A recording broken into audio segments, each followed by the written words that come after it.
今回はですね、夢や仕事、お金に対するモチベーションが落ちてしまった時にどうすればいいのか、心の疲れた時に見てほしい本質の話をしていきたいなと思います。やる気が出ないとか何もしたくない、夢を叶えたいはずなのに体が動かない、そんな風に感じていたら、ぜひですね、この動画を心の拠り所にしてほしいなと思います。で、まず最初に声を大にして言いたいなっていうのが、あなたは悪くないです。本当にあなたは何も悪くなくて、もう本当に朝起きて今日も頑張らなきゃと思うのになぜか体が重かったりとか、周りの人は頑張ってるのに自分だけがダメ人間のように感じたりとか、もっと頑張れるような人になりたい、そう思うのに現実は思いにいかないみたいな、そんな風に思うこともあるかもしれないんですけども、でもね、自分を責めなくて大丈夫です。やる気が出なかったりとか、腰が上がらなかったりとか、思うようにならない、それはあなたがダメだからっていうわけじゃないんですよ。何が起きてるかというと、あなたの心がちょっと待ってって言ってるのかもしれないという話です。今回は巷によくあるやる気を出す方法やモチベーションアップの秘訣といった表面的な自己啓発の話はしません。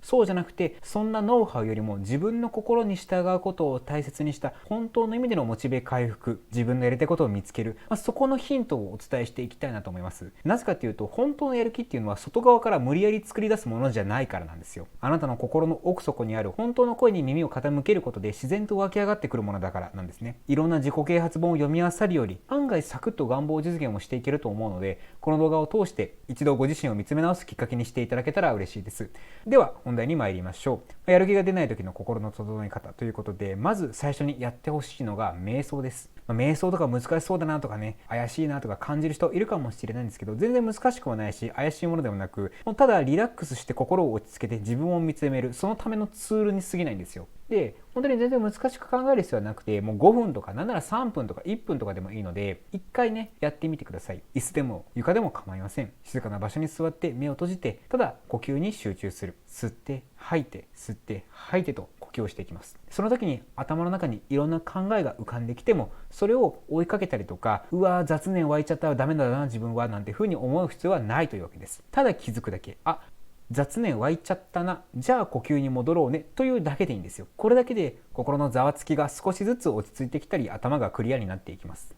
例えば何か作業をしていて、でもモチベが上がらなかったりとか、頭がぼーっとしたりとか、なんか進まないなっていう時は、5分だけ目を閉じて瞑想をしてみてください。で、心を落ち着けてもう一回取り組んでみる。それでも進まなければ、今日はここまでにして明日また挑戦すればいい。無理に作業しようとしても集中できなかったり、クリエイティビティが低下していいものができないですから、何としてでもやらなきゃという執着を外すだけでもかなり気持ちも軽くなるし、脳も回復していきます。2つ目、今のあなたをそのまま認めることですね。こんなにやる気がない自分はダメだとか、もっと頑張れるはずなのにとか、周りの人はもっと頑張ってるのに、そんな風に自分を責めるのをやめてください。代わりにこう言ってみてほしいんですよ。今の私は確かにやる気が出ない。でもそれでいいんだ。そういう時期なんだっていう風に語りかけてあげてください。これは決して諦めたりとか投げやりになってるっていうことではないんですよ。今の自分をありのまま受け入れることで次のステップが見えてくるようになるんです。例えばよくあるのがSNS とかを見た時なんですけども、あの人はこんなに頑張っているのにとかね、あの人はあんだけ結果が出ているのになんで私だけ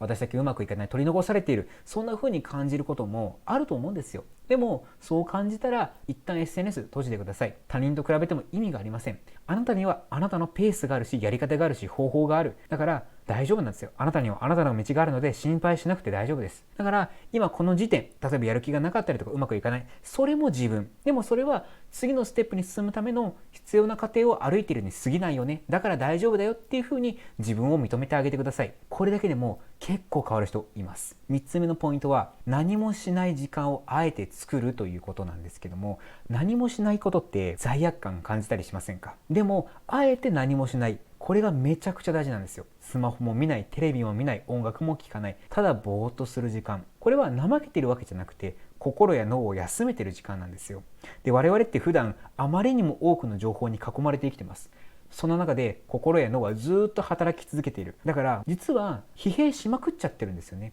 その結果ネガティブな気持ちが湧いてきたりとか、全然いいアイデアが思いつかなかったりとか、行動力につながらない。それは疲れてるから当然なんだよねってことなんですよ。だから何もしない時間っていうのが必要なんです。頑張らなきゃとか努力しなきゃとか、そういうのが口癖になってる人は特にこの何もしないっていう時間を大切にしてください。最初はすごく罪悪感感じると思うんですよ。ただぶっちゃけですよ、1時間2時間1日2日何もしなかったところで別に大きな損害出るわけじゃないですよね。だからいいんですよ、別に休んだって。むしろ休まずに走り続ける方が壊れちゃうリスクが高まっちゃうんですよ。だから1日2日休む。これで今後もゴールに向かって思うままにやる、その体力をつけるために、ぜひ一旦何もしないっていうのも思い切って取り入れてほしいなと思います。頑張ることをやめた時に本当にやりたいことが見えてくることもかなりあります。では4つ目のポイント、本当にやりたいことなのかというのを見つめ直してみてください。やる気が出ない時っていうのは、もしかしたら今やっていることが本当にあなたがやりたいことじゃないのかもしれないと。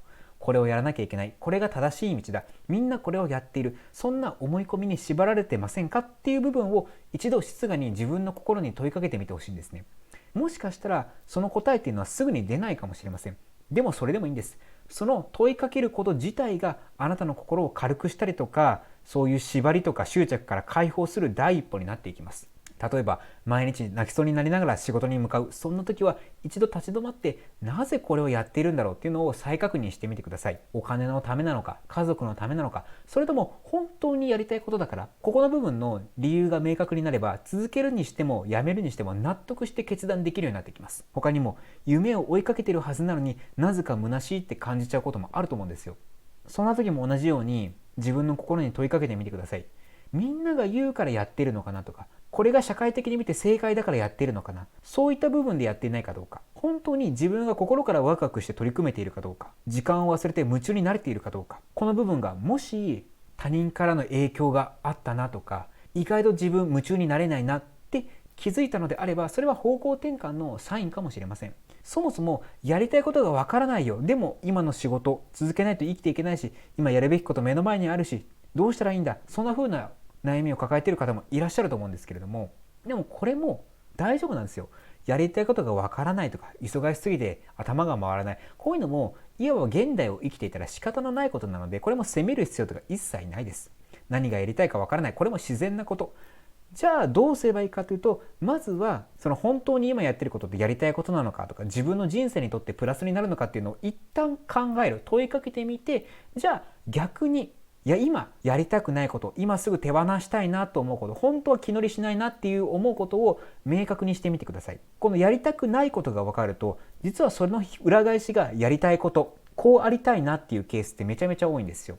例えば毎日仕事に行くのが嫌だな、その裏返しは毎日自宅で優雅に時を過ごしたいなかもしれないし、会社の人間関係煩わしいなと思ったら一人でのんびり旅をしながら生きていきたい、誰にも縛られずに生きていきたい、そんな風なやりたいことっていうのが見えてくるかもしれません。なのでとにかく本当に今やっていることは自分のやりたいことなのかっていう問いが一つあるだけでも、自分の思考の幅っていうのはぐっと広がって視野も広がっていきますので、ぜひこの質問も投げかけてみてほしいなと思います。5つ目のポイントは、無理に進まない勇気ということで、頑張らなきゃ、進まなきゃ、止まっちゃダメ、休んじゃダメ、そんな風に思ってませんか？でも時には無理に進まない勇気も大事です。立ち止まることは別に諦めたりやめたりとか、後ろに下がる、後退することじゃないんですよ。衰退でもありません。次のステージに行くための準備をしているに過ぎません。別にちょっと立ち止まったぐらいで何にも変な影響起きません。むしろ冷静になって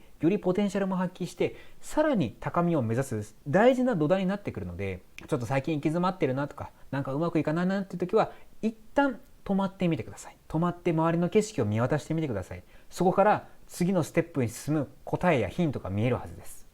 続いてですね、6つ目、やめるイコール逃げではなく方向転換のサインだよということで、ここまでいろいろ考えてきた中で、やっぱりこれやめたいな、手放したいなってことあると思うんですよ。仕事を辞めたいな、ぶっちゃけ言うと家事育児したくないなとかね、親に縛られる生き方嫌だなとか、いろいろ出てくると思います。でもそこから抜け出すっていうのは決して逃げることじゃないんですよ。方向転換のサイン、もっと言えば自分の理想の未来に対して方向転換をしていく大事なターニングポイントだよってことなんですよ。やめたいなとか嫌だなって思っちゃうのって、あなたの心がそっちじゃないよって教えてくれているかもしれません。今の生活、今の仕事、今の人生の流れ、これをやめることで新たな道が見えてくる、そういうケースもあります。他にも何をしても満足できない時っていうのも出てくるんじゃないかなと思うんですけど、例えば成果を出しても褒められてもなぜか満たされない、自分のやりたいことをやっているはずなのになんか違う気がする、これももしかしたらそっちじゃないよっていうサインかもしれません。お金はたくさん稼いできた、でも心が満たされない、じゃああなたの本来進むべき道はそっちじゃないですよっていう心からのサインなことがあります。なので自分の内側を見つめてみて、本当にこれでいいのかなっていう考えるきっかけを持つだけでもだいぶ変わってきますので、ここまでお話しした内容を含めてぜひですね意識してみてほしいなと思います。で最後になんですけども、それでもやっぱり叶えたいことがある、そういうことも全然あると思うんですよ。一回立ち止まっても休んでも何回悩んでも、それでもやりたいことや諦めきれないことあると思います。その時は自分が理想としている世界を一回覗いてみてください。具体的な例で言うと、マンションに住みたいのであればマンションの内見や見学に行ってみる。個展を開きたいっていう夢があるなら誰かの個展やギャラリーに出向いてみる。欲しい車があるなら一回ディーラーで試乗させてもらうなどなど、理想の世界を体験しに行ってみてほしいんですね。これが単純なんですけど意外と効果的で、その体験をやることによって忘れていた熱量や思いっていうのを改めて湧き立てるきっかけになるし、やっぱり私はこういう世界に行きたいんだなっていうのが再確認できて、現状維持によって引き戻されそうとしていた意識をゴール側に引っ張り戻すこともできます。物理世界での行動は潜在意識に大きく影響を及ぼすので、先に未来の状態っていうのを一部でも味わっておけば、おのずと潜在意識も書き換わっていって、それに沿ってこの現実っていうのも理想の未来っていうところにぐっと近づいていけるようになるんですね。で私もやはり人間ですので瞑想したり行き詰まることもあります。その時に先に味わう、先に体験するっていうのをやるとガツッとモチベも回復したりとか、悩んでたけどやっぱりこのゴールは絶対達成したいなっていうのが意識状態に戻ってきた。でモチベも湧いてアイデアも湧いてきて、結果的にどんどん次のステップに進めていったっていう経験が何度もあります。なので意外と単純な方法なんですけども、先にちょっと体験してみる、これめちゃめちゃ効果的なのでおすすめです。そして何より強力なのが環境を変えること。もっと言えば自分が理想としているものをすでに叶えている人っていうのをメンターにつけたりとか、みんな前向きに同じ方向を向いているコミュニティに属したりというように、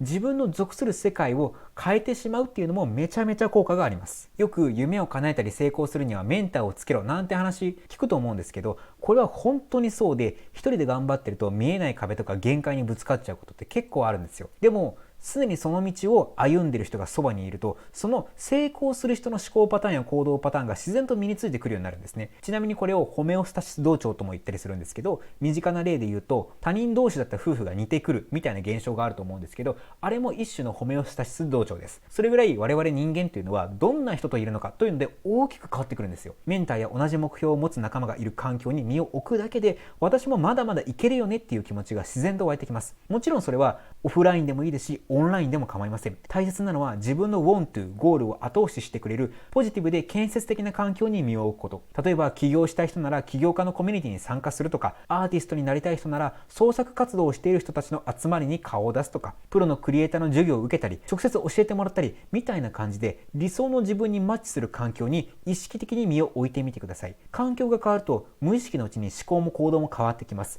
そして気づいたら、以前は無理だな、きついなと思っていたことが、あれ私でもいけるぞ、案外余裕じゃないかっていう思考に変わってくるんですよ。で思考が変わってくると現実化します。これが環境を変えるっていうことのものすごい効果なんですよ。なのでぜひ意識的に自分の理想の未来が得られる環境に身を置いてほしいなと思います。はい、ということで、今回ですねモチベーションが下がってしまった時に見てほしい内容ということでお話をしてきたんですけれども、本当にやる気が出ないとかモチベが上がらないとか、なんかうまくいかない、行き詰まってるっていうのは別にあなたのせいじゃないんですよ。あなたが弱いからでもなくて、むしろここまで続けているんだからあなたは強いに決まってるんですよ。だから安心してください。で何に意識を向けるかっていうと、あなたの心がちょっと休もうねとか、もしかしたらそっちじゃないかもねっていうサインを見逃さずにキャッチして、その心の声を大事にしてあげてねってことなんです。今の自分の声に耳を傾けることで次の一歩が見えてくるようになるんですね。それは今まで歩んできた道をさらに突き詰めていこうっていう答えかもしれないし、もしくは新しい道が本来の姿だよっていうことかもしれない。でもこれはどちらでもいいんです。どちらを選んでも正解。あなたが心からこっちだねと思える道を選べばいいので、他人がどうこうとかね、社会的に見てどうこうとか、過去の自分がとか、そんなものは一切関係ないんです。今の自分、そして理想の未来の自分がこっちだよねって教えてくれた方を選べばいいんです。まずはファーストステップとしてぜひ瞑想から始めてみてほしいなと思います。瞑想もいきなりね、10分20分やらなくて OK です。5分3分なんなら1分だけでもいいので、一旦目を閉じて深呼吸してリラックスをする。そこから脳や心のリフレッシュが始まっていって、自分のウォントやゴールが見える最初のステップとなっていきますので、内省する時間を作ってみてほしいなと思います。でまた今後もですね、こういった潜在意識や願望実現のお話ししていきますし、また今概要欄から願望実現潜在意識のプレゼントをお渡ししてます。また詳しくは後ほどご案内するんですけれども、ぜひ受け取ってみてほしいなと思います。それでは今回以上となります。動画をご視聴いただきましてありがとうございました。また次の動画でお会いしましょう。ここでお知らせです。ただいま概要欄、プロフィール欄の URL から潜在意識と願望実現についてより詳しく解説している願望が叶え続けるロジカルな潜在意識の授業プラス8大特典をご用意しております。1、引き寄せ心理学実践ライブセミナー。2、夢を叶える潜在意識活用限定ライブセミナー。3、潜在意識を活用して幸せなお金持ちになるためのライブセミナー。4、最高の人生を引き寄せる5理論 &8 つのセルフイメージ構築テンプレート。5、潜在意識を活用して最速で夢を叶える方法をまとめ音声ファイル。6、お金のブロックを外す実践的ワーク7選。7、最速で夢が叶ってしまうビジョンボードの作り方。8、人生を一瞬で変えるセルフトーク攻略マニュアル。これらをお届けしておりますので、ぜひ合わせてゲットしてみてください。それでは今回も動画をご視聴いただきましてありがとうございました。もし1ミリでも参考になった部分がありましたら、チャンネル登録とグッドボタンをお願いします。ではまた次回の動画でお会いしましょう。